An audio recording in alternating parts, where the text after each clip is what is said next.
If you were born on the 8th, the 17th, the 26th, or if you have a Lifepath 8, you are here to master the material plane without losing your soul, and to master your soul without neglecting the material plane. And I was born on the 26th myself, so this message is straight from the heart. You guys have a cold, empty void deep inside of your chest that is never, ever satisfied with anything that you do. And this is giving you an extreme level of seriousness at a very young age.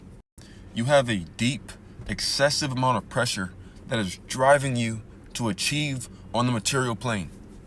And it is never satisfied, ever. And this is because the 8 is the symbol of the infinity loop. The 8 is the only number that can be traced over and over and over and over and over again for an infinite amount of times. The 8 is requiring you to continuously climb the ladder of success because the 8 is ruled by Saturn, which makes the 8 the Capricorn of numerology. And the Capricorn is the mountain goat.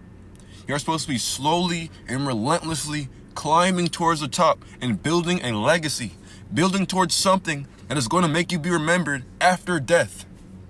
That's going to stand the test of time. Saturn, which is the ruler of 8, is the planet of time and karma. There are 24 hours in the day, and 24 is just 8 times 3. 8, 8, 8. 8, 16, 24. As an 8, what you have to understand is that you're never going to be satisfied by any of the goals that you achieve. As soon as you achieve one goal, you're going to feel like a failure already. And so as an 8, the only way you're going to find fulfillment is by constantly working towards something and building towards something. And so this is giving the 8 an extreme awareness of time because you're always planning towards your future and giving yourself stuff to do. As an 8, if you don't make plans for your life, other people will. And the only thing that gives you mental and emotional stability is having full control over your life. Because 8 is also the number of power. You are here to rule or you will be ruled. And just like the 1, 8s hate being told what to do. The 8 is the number of the boss. Any two numbers that add up to 9 are opposites. And so the 8 is the opposite of the 1. The 1 is ruled by the sun, which is the hottest planet, and the 8 is ruled by Saturn, which is the coldest planet. Both numbers are equally ambitious, but the 1 is driven by inspiration, but the 8 is driven by pressure. The 1 has an instinctual drive to achieve.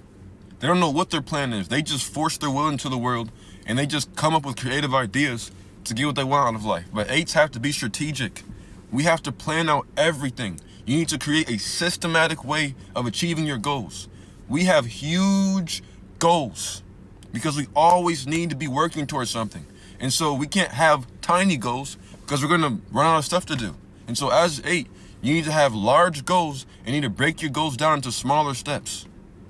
You need to build a system that you can work towards every single day to reach your goals. And once you accomplish one goal or you see yourself accomplishing one goal, set another goal that you're going to do when you finish that other goal.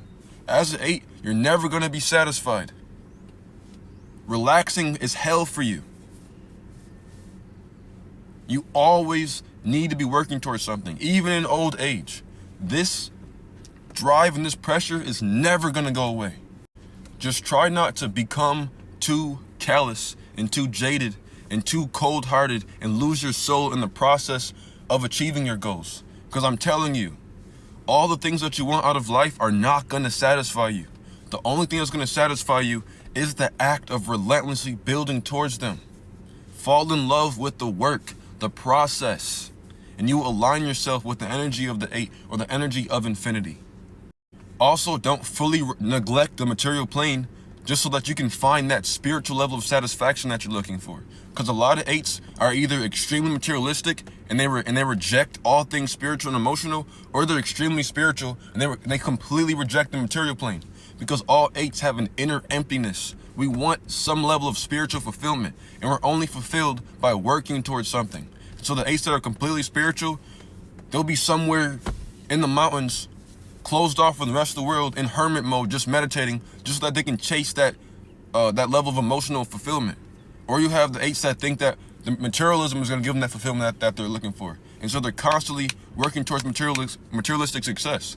But what they need to understand is that fulfillment will come through the process of working. Yes, you're supposed to be future oriented. Yes, as 8, you're always planning towards the future. But it's what you do in the present that's going to give you fulfillment. The act of working with the image in your mind of what you're working to is going to give you fulfillment. And so as an 8, the devil, idle hands or idle time is the devil's playground. The last thing I'll say about the number 8 is that the 8 is a money magnet. All 8s are money magnets. It's just a lot of y'all are blocking your flow of money because money comes in waves. If you chase it, it's gonna run.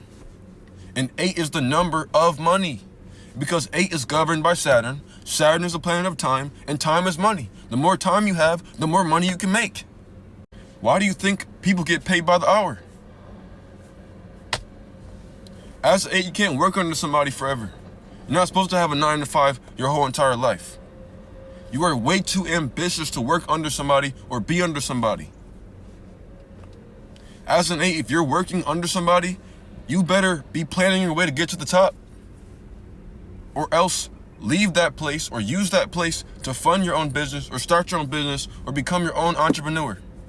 You need to be in control of your time.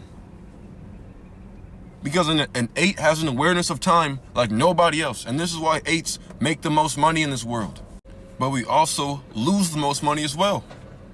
The biggest winners are the biggest losers.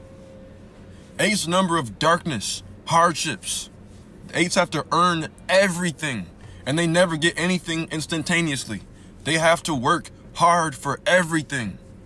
And it takes so long for us to get what we want that we have to detach ourselves from the outcome and just focus on the work, knowing what it's going to amount to. So as an 8, stop emotionally attaching yourself to the material plane, or else you're going to have a whole bunch of emotional fluctuations. And because 8 is the number of karma, whatever you think about yourself, whatever you feel about yourself, is going to be your reality. So you can't afford to have a weak mindset. You can't afford to have pity for yourself as 8. You need to become relentless. Because the 8 is the number of infinity, you guys can choose any career. 8 can do any career. You guys just need to pick a career that's going to allow you to continuously evolve and improve and rise in power. You can't choose a career where you're going to be doing the same thing every single day, and it's not going to lead to any sort of improvement. As an 8, you need to be constantly evolving and growing. 8 is the number of legacies. Some well-known 8s are John D. Rockefeller, Al Capone, Michael Jordan, Kanye West, Muhammad Ali, David Goggins, 50 Cent, Dr. Sebi, Malachi York, Fard Muhammad, Carl Jung. All of these people, if they haven't died already, are going to be remembered after their death. And the ones that have already died are already remembered. But that's the effect of the 8. The 8 is a legacy builder. If you align yourself with the energy of the 8, you yourself are going to be remembered after you die, or you're going to build something that's going to stand the test of time. But that's what you're here to do this lifetime. And you do this by being perfectly in balance between the material realm and the spiritual realm. And if you would like a full, in-depth analysis on your entire numerology chart, just click my profile bio and read my book, Supreme Mathematics, A Complete Guide on Chaldean Numerology.